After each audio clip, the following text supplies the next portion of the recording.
Doing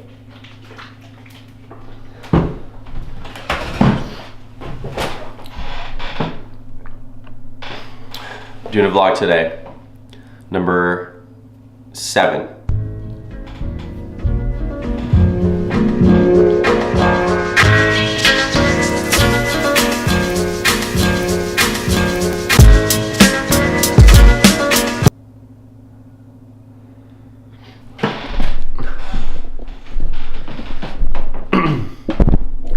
I have an event this morning, 1 million cups, awesome. Then I have some proposals to make and a little bit of footage to go through. So, good day, let's go.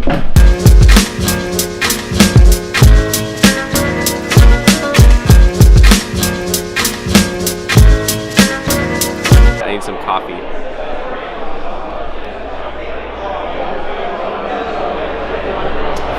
Fresh out.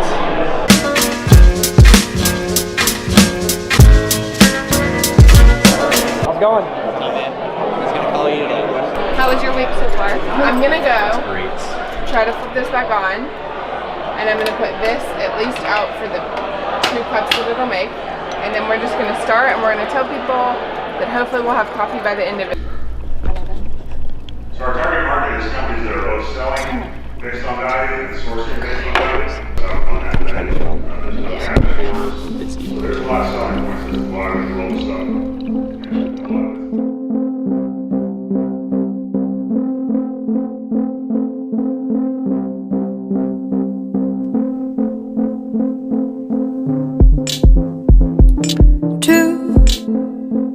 It's a dance, we know the moves.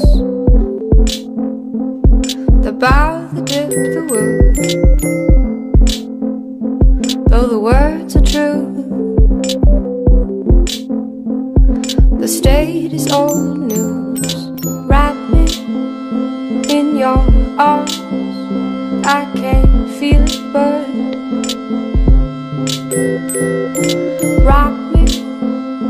Every time I do a vlog, it's like, what do I talk about? You know, there's only so much to talk about. And I try to think about what you guys will find interesting, but then still find a balance of just living my life and kind of showing you what I'm doing. But the problem is that a lot of what I do is kind of boring, and it's not really all that exciting. I mean, I try to introduce new characters into the show. You're not doing that, are you? What? I knew you were filming. Filming? Yeah. This is my friend Allie. Hi. I just had chicken noodle soup for lunch. Speaking of characters, here's something. I've been noticing the importance of spending time with the right people, like surrounding yourself with the right types of people. If you want to accomplish certain things in your life, you should surround yourself with people who have done those things or who are trying to do those things as much as possible. It's easy to say, I'm strong, I'm not a product of my environment, but no matter what, your environment is rubbing off on you, whether you like it or not. We're social creatures, and we do what we can to fit into the people around us, even if it's in a minor way. Use that to your advantage. If you can surround yourself with high achievers and people who are doing the things that you want to do, then you'll naturally start to act like them, even if it's just small little adjustments. Plus, I mean, it's just more practical. Even if you don't want to accept or don't want to admit that you're, at least in a small way, a product of your environment, why justify spending time around people who aren't going to push you to be a better version of yourself? Don't you want to cut out those people? Get some good friends. Get some people who challenge you on your bullshit. A good litmus test I use for determining if a friend is worth my time is, can I bullshit them? If I make jokes about sleeping in or slacking off on work and stuff, are they going to call me out on it, or are they going to laugh and joke about the times that they slack off too? You want people who are going to challenge you on that.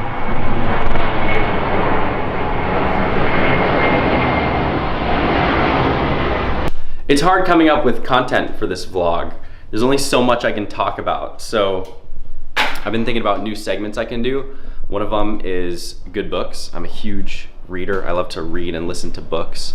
So I'm super hungry. I'm gonna make some lunch, and while I'm making lunch, I'll let you watch the intro to this new segment.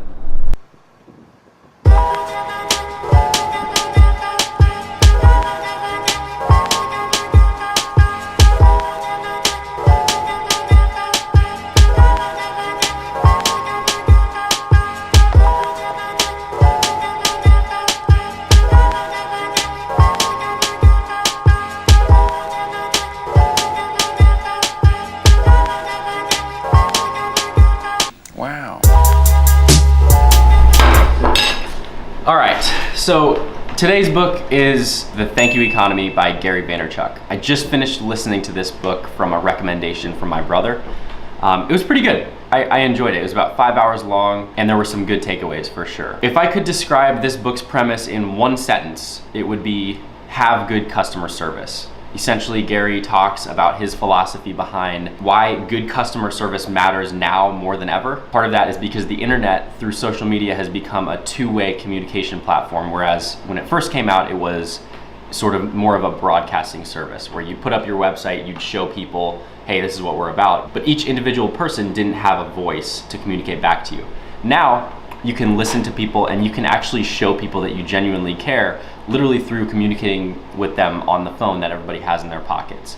And so Gary talks about how the biggest missed opportunity right now is not engaging with your customers through social media on a really, really high level. I agree with a lot of the principles in there. There were a lot of really good stories and anecdotal pieces of evidence that this is really the case, and that it's only going to become more so the case as we go on. So if you're into that kind of stuff, if you run a business and you want to get more into social media and kind of improve your social media presence, it's a good book to read. There's not a ton of like step-by-step actionable advice, but there are some really good stories, things that you can kind of base your strategy off of by reading it. So it was a great intro to having a social media presence as a business.